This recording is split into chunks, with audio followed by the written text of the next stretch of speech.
Welcome to Authenticity Unleashed. I'm your host, Pam Rader, and I've got a great show for you today. I love these moments when we come together, just you and me, and maybe 12, 15 minutes of some food for thought that you can take with you in your day. And I've got a lot of feedback from people that they really like that format of having an interview here and there, and then having these little bite-sized moments that allow them to walk into their day differently. I'm always open to feedback. And if you have any about the format that you like to listen to, or any questions or topics you'd like me to cover, please email me at pam@shiftlabs.ca. And I'm so happy to answer questions or bring topics forth that are interesting to you on your path to authenticity. Today, we're going to talk about lenses, the lenses that we wear, the unconscious biases that affect our self-awareness, that affect our judgment, and the ones that just straight up deceive us. And it's actually quite shocking how many unconscious biases we walk around with, and we think we're seeing the world as it is, but we're just not. We see the world not as it is, but as we are. We see through the lenses of our conditioning, of the experiences we've had, of the shoulds and shouldn'ts we've been taught about, but we don't actually see clearly what is right in front of us. And so I felt it would be really impactful to unpack some of the biases that can get in the way of us making decisions that are aligned with our most authentic selves. So let's get into it. Number one, most of us have a self-serving bias. When something that we've put energy into is successful, we tend to look at all the ways that we personally made it successful. All our hard work, our foresight, our skill. But when it's not successful, we automatically look for circumstances outside of ourselves to explain the failure. So this kind of bias inhibits learning.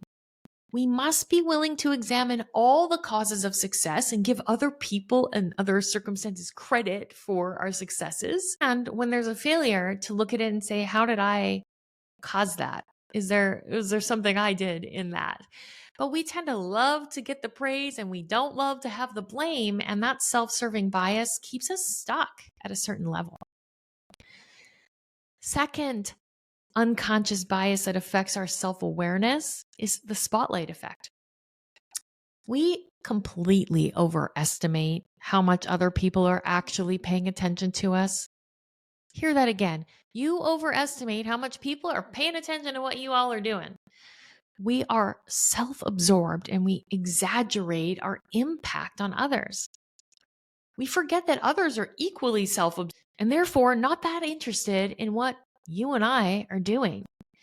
And when we put too much emphasis on worrying about what others think of us, it completely impacts our decision-making process, and it can in fact impair our decision-making process because we make decisions based on being liked or being popular rather than what's actually true for us. And eventually, folks, if we make decisions that way, we lose any sense of who we are. We're living someone else's life. The third unconscious bias that affects your judgment, or pardon me, your self-awareness, is the false consensus effect. Now, this one's interesting, especially in leadership. We believe that more people agree with us than in actuality. And this is made more prominent because when others disagree with us, they often don't express it, especially when you're perceived as a leader or you're in charge. Leaders are often surrounded by what I call the smoke blowers. They're just busy blowing smoke all the time, telling you you're fabulous and saying yes to everything, the yes people. And they're in plentiful supply when you're a leader because a lot of people who lack self-confidence are attracted to leaders who have self-confidence, but they're not confident enough to disagree with you. So rather than just assuming people agree with us because they don't say they don't, look for subtle signs of dissent in the body language or small gestures and comments. Ask for feedback and make it known that you're actually looking for why someone would disagree with you. You want to know that feedback. Otherwise, this false consensus can really cause us to make some poor decisions. Now, the fourth unconscious bias that we experience is the objectivity illusion. And this is just when we kind of believe that our reality is objective and everyone else around us is just ill-informed. Basically, like the way we see the world is the way that it is and everyone else is wrong. Well, I don't think I need to tell you that that's a complete and utter delusion. How each of us sees the world may be valid, but it's not complete. How someone else sees the world is valid and not complete. Our job is to keep gathering information to get a more complete and realistic view of the world. Now, the fifth bias that limits our self-awareness, it's called the Dunning-Kruger effect. And this is really interesting. This effect it goes like this. The less you know, the more confident you are. The more you know, the less confident you are. People vastly overestimate their abilities in all sorts of areas. And many of us are unskilled and unaware that we're unskilled because we don't know what we don't know. We have to be willing to look for blind spots. And I say, like, surround yourself with people that are willing to call you on your blind spots. Actively look for what you don't know. Assume you don't know. Look for what you know, what you don't know, rather. Place a high value on learning and a lower value on knowing. As Mark Twain said, it ain't ever what you don't know that gets you in trouble. It's what you know for sure that just ain't so.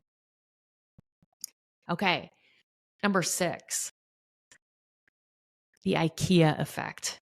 We place more value on projects that we created ourselves and sometimes ignore signs or data that might point to other things being more valuable. We defend our ideas and projects. And this is tied to our desire to be right, and it's tied to our sense of identity. But we actually have to look for what's good about what other people do, other people's pet projects, other people's recipes, other people's way of celebrating, whatever it is. We want to evaluate those things independently, regardless of who spearheaded the initiative. When we had to build it like an IKEA project, we feel like it's better for some reason, when that's just not the case. Now we'll move on to biases that actually affect your judgment. So the first one in the category of biases that affect your judgment is the halo effect. If you see a person who's excellent at a particular skill, we often give them more credit than is warranted in unrelated areas. And this is actually how poor leadership happens. Someone who's excellent at their particular job and is excelling at their tasks is promoted into a leadership position and has no communication skills or no ability to problem solve in other areas. But the halo of competence from one role hovers over them, even when their other skills might be abysmal. This even happens when people fall in love with someone's potential. They see that they're really great at this one thing, and that halo of competence kind of shrouds their incompetence in other areas that might be really important in moving forward in a relationship. So ask yourself, am I giving this person more credit than they've actually earned in this area? The second unconscious bias that affects our judgment is the bandwagon effect. Ideas and beliefs grow as more people adopt them. Do you all remember when we all as a nation hated Nickelback? Does anyone know why? Can't find a reason. I remember hating Nickelback, and then I just watched the documentary and I was like, I had no reason to hate Nickelback. There's a great documentary about how the whole country, just the whole world, kind of turned on Nickelback, and it was more of a bandwagon effect than anything else. And there was really no explanation other than I heard it from my kids that was the thing, and everybody hates Nickelback. And I thought, everybody hates Nickelback. Okay, I won't listen to Nickelback. It was a very strange thing, and it's kind of a funny example, but I think we're all guilty of the bandwagon effect at times. It's easier to go along and get along than it is to disagree or question, like, why? Why would I have that opinion? Where did you get that opinion from? Who else did you hear from and why do they have that opinion? I'd love to know more about it, is the way to counteract the bandwagon effect. Now, the next bias that affects our judgment is confirmation bias. We tend to find and remember information that just confirms our current beliefs and our current perceptions. And social media and news make this way worse because they show us more of what we are already interested in or believe. Your phone's listening. We tend to choose channels that align with our views. We see and hear things that are being fed to us that tell us that our point of view is the right one. And then we get that sort of false consensus effect going on as well. More people agree with us than in actuality. So I think counteracting this one is really important. I specifically read books about things that I maybe disagree with, or pick up on or listen to a podcast of somebody who has a different political view or worldview than me. And I do it on purpose. I do it not for the enjoyment of it and not to make it wrong. I'm listening for points of view that counter my own so that I can consider them. Because I don't want to be the person who's just defending what I know. I want to be the person who's willing to drop what I know when better information is presented to me. Now, the fourth way unconscious bias that affects our judgment is optimism bias. Sometimes we're just overly optimistic about good outcomes and aren't realistic about risks. Oh, it'll all be fine. It'll all turn out. Everything works out for a reason, all these kinds of things. But sometimes overstating benefits and understating risks can be bad for everyone. It's great to have optimism. In a position of leadership, especially, you're responsible for evaluating and presenting risks as well. Then we've got the frequency illusion. And this is your reticular activating system at work. Your RAS, or reticular activating system, it's a prover. And if you're focused on something, you'll suddenly increase the frequency of seeing that thing, which can skew your judgment. For instance, if you decide that someone is lazy, let's just say you decided that they're lazy. Now your RAS is tuning in for every time that person sits down, every time you see them idle, every time they're doing nothing. They could be on their lunch hour, but you notice it. And what happens is you'll just see more of that and less of the other qualities. And it shifts your judgment about a person. And that might not necessarily be the whole story. It can be costly. So minding what you focus on is very important. Look for the good as well as the challenges. Now we get into some biases that just straight up deceive us. So there's a bias called anchoring, and this one it's an interesting psychological phenomenon. Anchoring in negotiations is the idea that the first bid presented becomes the measure by which the negotiation takes place and what we base value on. And this could be completely false. So let's say you go to a market where you can haggle with the vendor and you say, how much for that thing? And they say $100. And you immediately anchor to that as the starting point of a fair negotiation. And so you might offer them $60 and then they settle on $75 and you believe you got a great deal. When the reality might be that the cost of that item was $10 and they would have been thrilled to get $20. But because they anchored it at $100, you perceived $75 as a great value. Value is a perception, and being aware of this concept, it can help you be more objective in negotiating. Now, there's also a bias that deceives us called the sunk cost fallacy. And this is we're way more likely to keep investing money in an existing project or investment, even if it's unprofitable. And we're way more likely to keep investing energy into a relationship, even if it's going poorly for a long time, because we have this idea we've already sunk so much energy in, it's going to get better eventually. But the math does not generally hold up on that, folks. If you spent $10 million on a bad project and the project is still bad, you're just going to keep losing more money if you don't cut your ties. Same thing if you're in a relationship with a bottomless pit of narcissism and despair, you're probably just going to keep pouring more good energy after bad. Now, the next one that deceives us is called the gambler's fallacy. And this one I'm guilty of. I used to play Yahtzee with my grandma, and I would think like, just because I got to get a straight, or I've got to get 6 sixes. And I would think because I didn't roll them for the last 25 times that I must be due to roll the 6. But the reality is the odds of rolling a 6 are 1 in 6 every time you roll dice.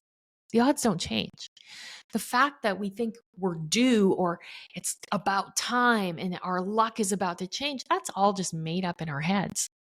And we can make some bad decisions when we're kind of under the influence of the gambler's fallacy. Now, the last one I want to talk about, and to me, this is kind of the most important one, the framing effect. We are all guilty of framing things in a way that make us look favorable and other people not so favorable. We're guilty of buying into other people's framing of situations, especially news outlets, especially social media. So we can draw completely different conclusions about a situation based on its framing. For instance, if you heard a report, it said that fatalities from traffic accidents are down from last year, and only 47 fatalities happened versus 60 last year. So roadway improvements are making a difference in our area. That's one way to frame it. Or it could be framed like this. Our roadways continue to be corridors of death, as we've experienced no less than 47 fatal crashes this year alone. Now, both statements, the numbers are true, but how we frame it changes how we experience it, the statement. So we have to get really good at sussing out the naked reality of situations, the bare bones facts, without all of the drama and the stories and the meaning and all of the shifting of perception around it, and determine what are we going to make it mean? What can we make it mean that leads us to the highest call, the highest action that we want to take that's in alignment with who we truly are and in alignment with our highest values? So the last thing I want to leave you with here is that it's easy to see other people's biases, but it's not always easy to see our own. Assume that you have a lot of them and start to become aware of how and where you are biased and be willing to seek the truth. So that's all I have for you today, folks. I hope that you found this enlightening. I love talking about things that help peel back the layers and help me live a more authentic and aligned life. And if you like the show, if you get something from the show, please share the show. It's the greatest way for the show to grow. Please share it with your friends, and please go on and rate the show. If you're on Apple Podcasts, Spotify, YouTube, whatever you're on, please rate the show. It helps the show grow. I appreciate you, and I look forward to next time.